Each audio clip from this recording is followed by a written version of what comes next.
Good morning, my reader friends. My name is Erin, and this is my co-host, Lacey, my beautiful little fur baby who I've had for 6 years and is the most amazing puppy ever. Anyway, she has been with me every day since I started reading Lucky Girl by Jamie Pacton. This is a young adult fiction contemporary novel, and it is a standalone. However, I do wish there was a sequel, and I wanted to talk about it with you guys. So let's get started.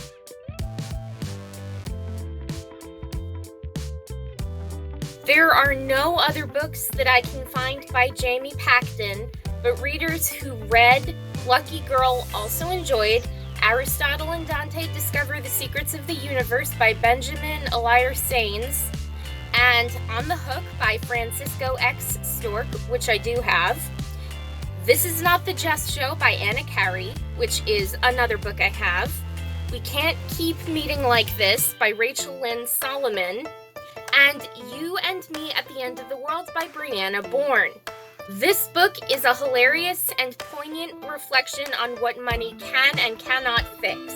$58,642,129. That is how much money 17-year-old Fortuna Jane Belleweather just won in the lotto jackpot. She has also not come forward to claim her prize because, why? Well, Jane is still a minor, and if anyone finds out, she'll have to give up the ticket and get a misdemeanor and possibly go to jail because buying a lotto ticket underage is illegal. The second problem is Jane's mom is a hoarder, and if Jane's mom cashes the ticket, that will be millions of dollars spent on more junk to hoard the house with. Another problem that comes to mind is Jane's best friend and aspiring journalist Brandon Kim declares that he will find the lucky winner no matter what. And then another problem is Jane's ex-boyfriend Holden, who reappears in her life and has big ideas on what he would do with the money if he won the lotto. When suspicion and jealousy turn everyone against each other, all this money, is it a good thing or a bad thing? Nobody really knows. This book was great, and it had a bi-rilliant heroine with simple dreams and a whole lot of money. I love Fortuna Jane Belleweather as the story's lead girl, and I think I would like her even if she didn't have the $58 million in her pockets. And if you didn't get the pun before, let me explain. Jane is bisexual, and she is a brilliant lead character, thus bi-rilliant. The flow of the book is steady and picks up the pace right where it's needed, and though I love it, I prefer if Jane was a bit more vocal with how she feels concerning her mom's hoarding problem.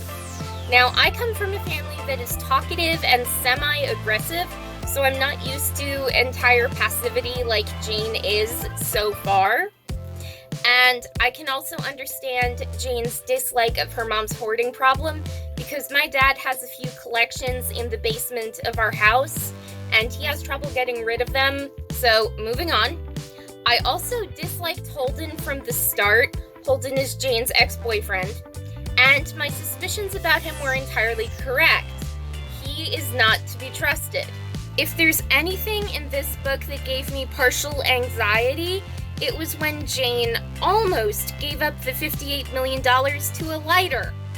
I was mentally screaming, "No, Jane, don't do it." And another thing, I have been looking to expand my LGBT collection of books, and I love how this book is a low-key LGBT book.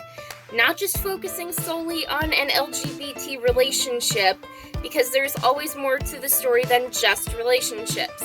And a lot of these LGBT books that I have been reading focus solely on the LGBT romance, whether it's a gay romance, lesbian romance, transgender romance.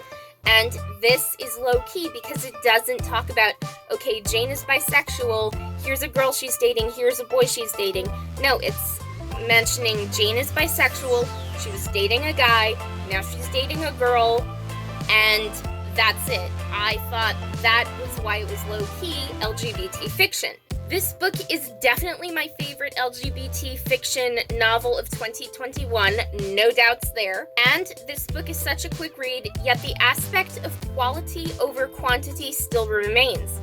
This book is short, yes, but it is so well written. I love it and I recommend it highly to both my LGBT friends and my straight friends. I am also wondering how this book isn't already a huge hit. It was published earlier this year, but I can't find any other book reviews for Lucky Girl, so can we change that please?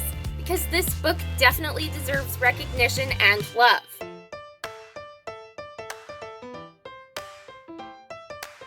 Ratings for this book are few and far between because this book is so, well, unknown. Amazon rates the book 4.5 out of 5 stars, Goodreads rates the book 3.9 out of 5 stars, and my rating, 5 out of 5 stars hands down.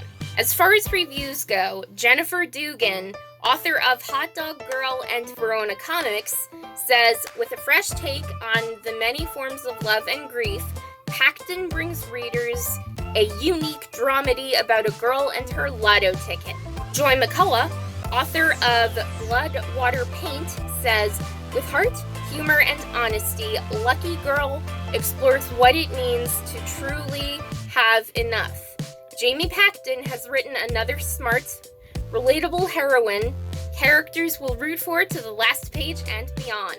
Noelle Salazar, USA Today bestselling author of The Flight Girls, says, Lucky Girl is for every person who has ever felt unable to help those they love, stuck and yearning for a better life, and unwilling to give up on themselves or others. As far as final notes go, this book was published on May 11th of 2021. This book is 240 pages, and it took me about 4 hours to read in total. And tell me in the comments below what you would do if you won $58 million in the lottery.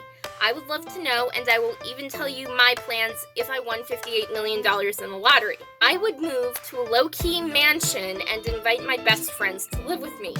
Michaela Tyner and Patrick Moore, This Means You Too, and Galwin, my adorable baby godson, who will call me Auntie Erin. We would go on vacations every single summer. Michaela could finish school, and I would pay for it if she couldn't.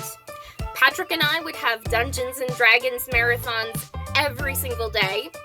Galwin would attend the best schools as he grows up, and I would pursue my writing career and still go to college for my teaching degree. And those are my little daydreams if I ever won that much money.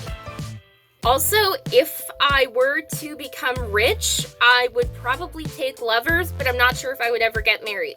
And if I did, it would be with a prenup.